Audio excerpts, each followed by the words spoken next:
waktu Menteri Pendidikan diskusi dengan Komisi 10, kita mengatakan lolosin aja deh semua.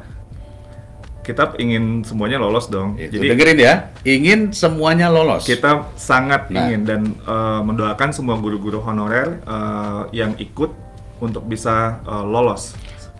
Pada ujung-ujungnya itu akan mendapatkan formasi juga gitu. Gini Pak, ini yang lagi rame, peserta yang kemarin nggak lolos, takut.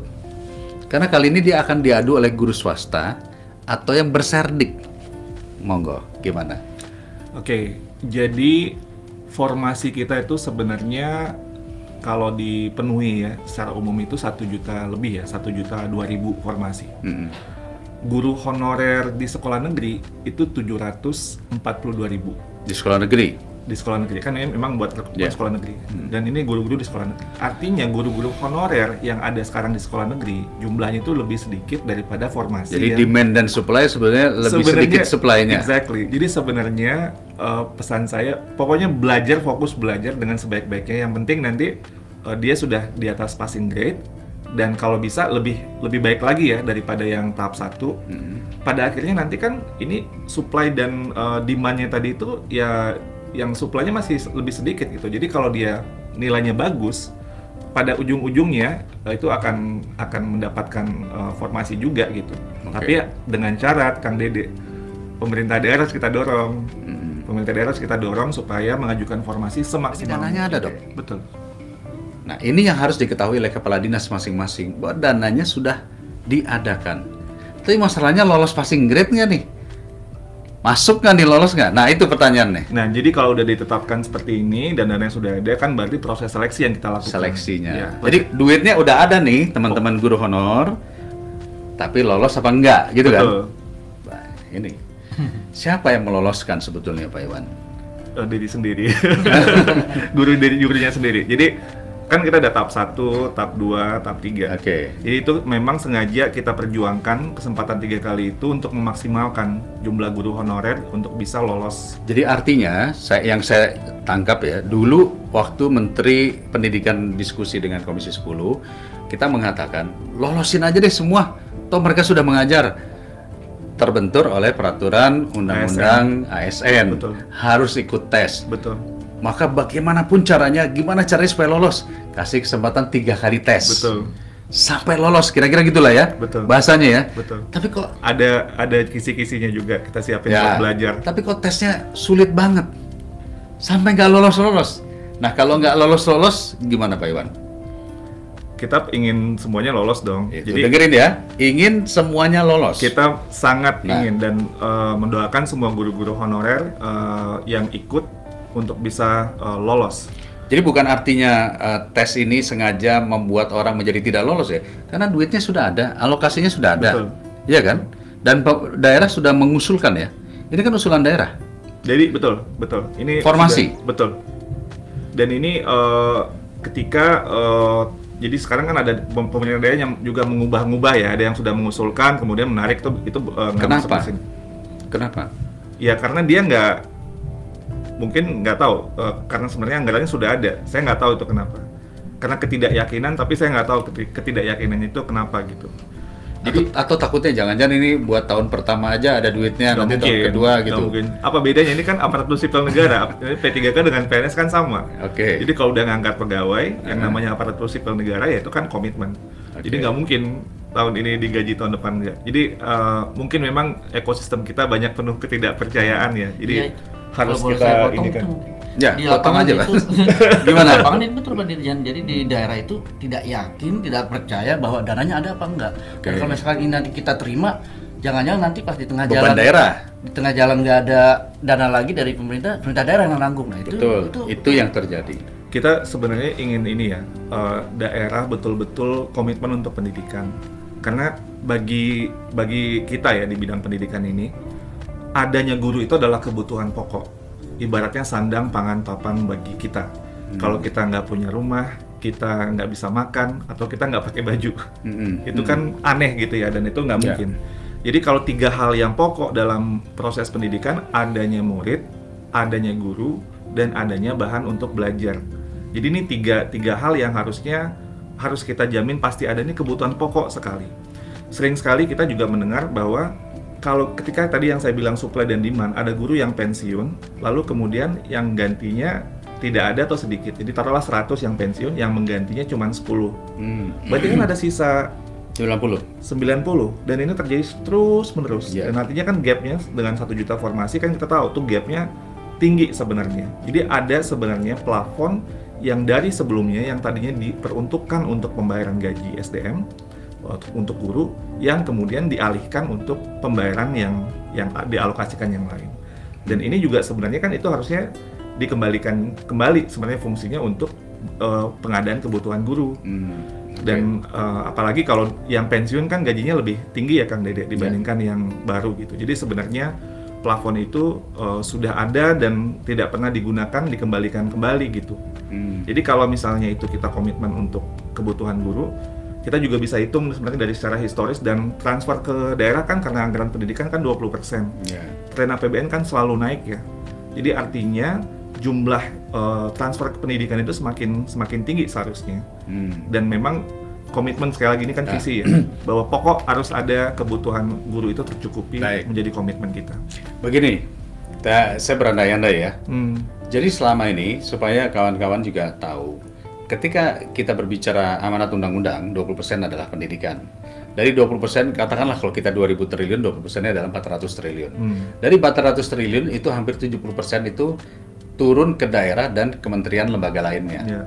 Jadi yang turun ke daerah itu ya kurang lebih bisa mencapai 300 triliun mungkin, berbentuk DAU fisik dan non-fisik. Dan kalau sudah sampai di daerah, itu kan jadi BOP, jadi ya apalagi itu ya mungkin ruang macam-macam lah ya, ruang kelas. Nah ini kan kewenangannya ada di daerah. Jangan-jangan ini dianggap kan DAU yang ada di sini kan? Waduh, mengacaukan peta yang sudah diformat oleh daerah dong. Seolah-olah yang mungkin Pak Bupati, Pak Gubernur sudah menjanjikan ini misalnya, dengan adanya blok guideline dari atas earmark itu, berarti ini tidak terjadi dong. Menurut begitu nggak Pak Iwan? Makanya ini kan pengaturan pengelolaan pendidikan di daerah ini ya, kita harusnya memiliki sebuah komitmen yang kebutuhan pokok dulu deh yang kita cover. Jadi yaitu gaji salah satunya. Yaitu ada guru ya. Ini kita belum bicara tunjangan ya. Betul. Baru gaji loh. Betul. Karena pemerintah daerah suka mengatakan, iya ini baru gaji. Tunjangan gimana nih? Gimana Pak Iwan? Ya, jadi kalau dari Kementerian Keuangan, filosofi dari perimbangan keuangan pusat dan daerah dalam formasi itu dari pemerintah pusat itu adalah berupa gaji. Kapasitas fiskal daerah menjadi perhitungan juga untuk pengadaan termasuk untuk pemenuhan tunjangan. Itu filosofi dari perimbangan keuangan pusat dan daerah. Itu kalau ininya. Dan memang komitmen tadi Kang Dede kalau ditanya ya, kita kan sebelum bangun sekolah dan diperbagus dan lain sebagainya, yang terpenting kan ada guru yang betul-betul kondisi kerjanya baik, kesejahteraannya baik, sehingga bisa melayani murid-murid kita dengan sebaik-baiknya. Itu pokok sekali menurut saya. Dan bahan untuk belajarnya murid-murid itu. Dan ini yang kebutuhan pokok ini yang perlu kita proteksi dulu, baru kemudian kita melakukan hal-hal yang lain yang juga penting. Tapi yang ini yang pokok ini yang mau nggak mau harus ada gitu. Saya bisa memahami. Menurut Igi sendiri gimana nih kira-kira kalau DAU-nya diplot untuk gaji? Terus tadi kalau orang sudah jadi ASN pasti tuntutannya tunjangan, benar nggak, Mas Danang? Terus dari mana lagi daerah membiayai tunjangan? Ya itu kan makanya kekhawatiran di lapangan kan begitu. Jadi apa yang diyakini oleh di pusat harus seperti ini, di daerah masih gamang kan. Nah ini juga yang melatar belakangi banyak guru-guru yang belum keluar SK pengangkatannya di daerah. Itu juga.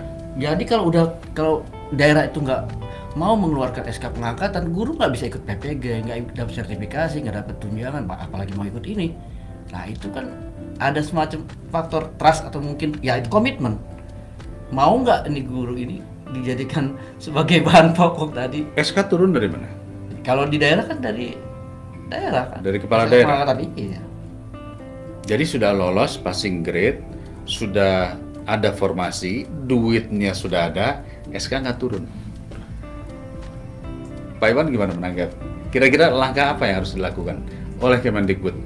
Ya inilah the beauty of decentralization. Kang Dede tahu nggak? Saya tuh ini ya, saya sering menyampaikan ini juga. Nggak tahu Kang Dede pernah ada waktu itu. Kita tuh punya 514 kabupaten kota ya, tambah 34 provinsi. Kalau urusan pendidikan kan pendidikan menengah, SMA, SMK, SLB itu di provinsi. Jadi totalnya itu 548. Pemerintah daerah memiliki otonomi dan juga anggaran dalam pelaksanaan pendidikan. Kalau kita ketemu nih, kalau misalnya rapat koordinasi semuanya kita kumpulin satu ruangan, paparan 5 menit satu-satu gitu. Paparan 5 menit saja Kali 500 kali 45 jam Kang Dede. Iya. 45 jam. Saya waduh, ini tata kelola kita luar biasa kompleks, dinamikanya luar biasa.